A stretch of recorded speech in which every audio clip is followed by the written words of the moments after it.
Hello, I'm Teacher Julie. Today I will read you a story called Mr. Putter and Tabby Pick the Pears.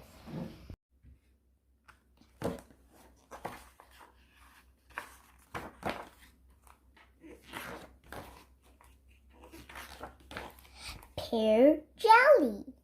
It was fall, and juicy things were growing in Mr. Potter's backyard. Juicy apples, juicy tomatoes, juicy pears. Mr. Potter walked with his fine cat Tabby among the juicy things, and he dreamed of apple pie and apple turnovers. He dreamed of hot apple cider with a cinnamon stick and stuffed red tomatoes. But most of all, he dreamed of pear jelly.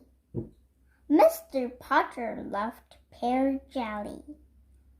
He had loved it since he was a boy.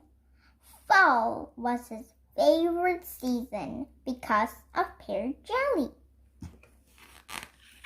And now it was time, Tabby, said Mr. Potter. It is time to pick the pears. Tabby loved it when Mr. Potter said it was time to do something. She was old, but she still liked excitement. She followed Mr. Potter into the garage, where he found a ladder for pear picking. Then they went to the backyard, where all the excitement was.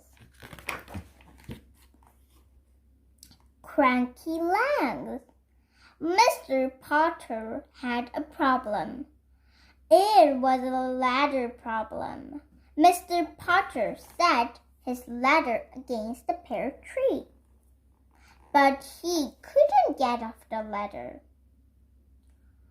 Last year he got up the ladder, but this time he had cranky legs. Cranky legs, cranky knees, cranky feet. He stepped into the ladder. His legs were so cranky, he had to get right up again. One trouble with being old, said Mr. Potter, is being cranky. Tabby knew what he meant. She had a cranky tail. Some days it was so cranky it wouldn't swish. It just stuck in the air like a stick. Cranky legs and cranky tails are no fun when you're old, especially if you want pear jelly. Mr. Potter looked at the pears still in his tree, and he thought. He thought and thought and thought. Tabby curled herself up and waited. She liked excitement, but she couldn't wait for it. Zing! What I need, said Mr. Potter at last, is a good slingshot. Mr. Potter knew about slingshots. He had played with them as a boy. They were good for knocking cans of logs, so they must be good or for knocking pears off trees. Tabby followed him into the house to make a slingshot. Mr. Putter found a pair of old underwear that he didn't like.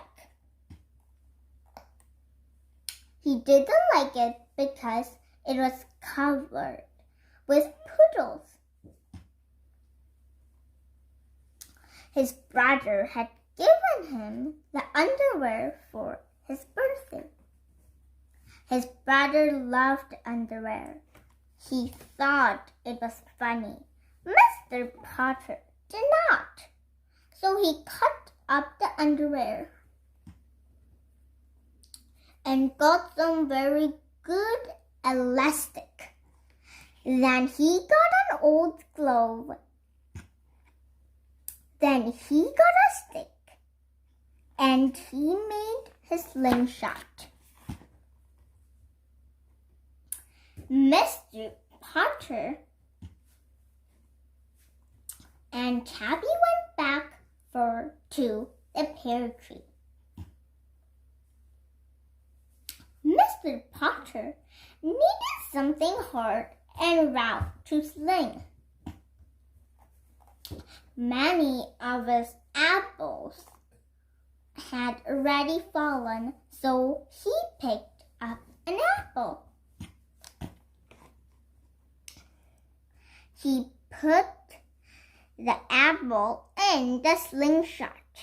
He aimed at a pear in the tree and pulled back as hard as he could. Zing! The hard round apple went flying up over Mr. Putter's pear tree, over Mr. Putter's apple tree, over Mr. Putter's chimney, over Mr. Putter's house. Mr. Putter and Tabby watched as it flew out of sight. Said Mr. Putter. He picked up another apple. Zing! Up, over, out of sight. Wow, said Mr. Putter. He was smiling.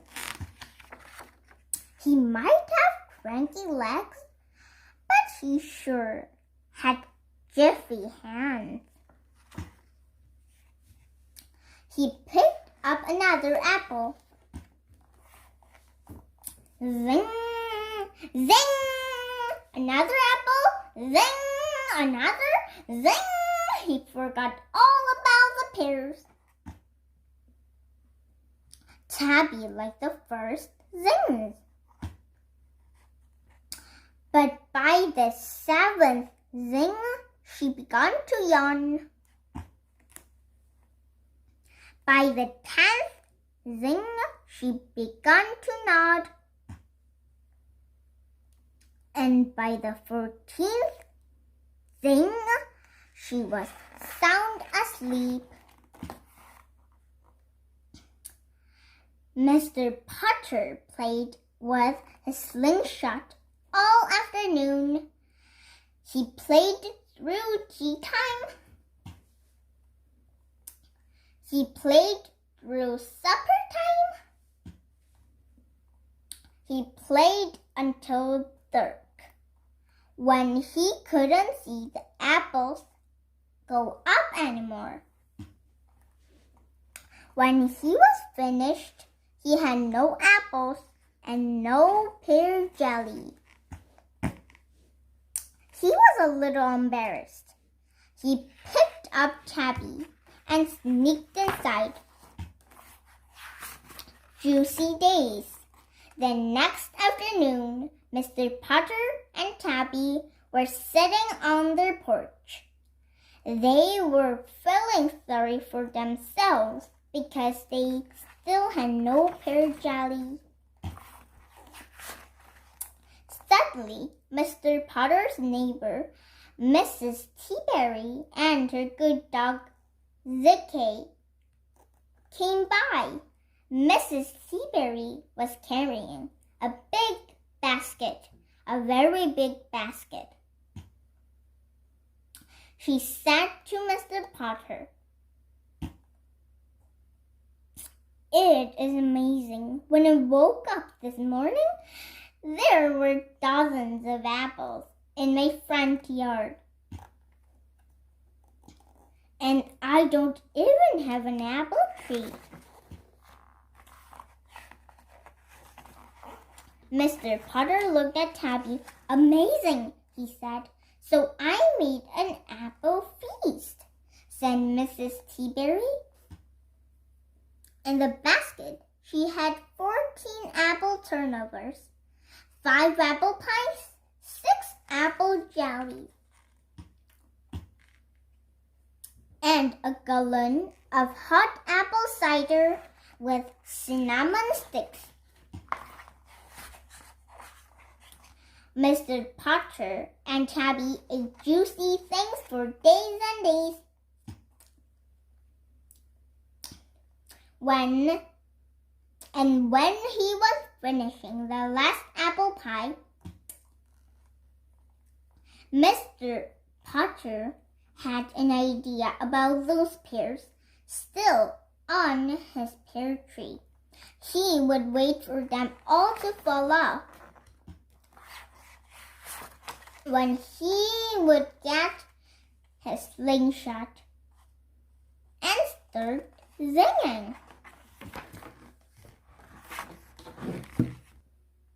Do you like today's story?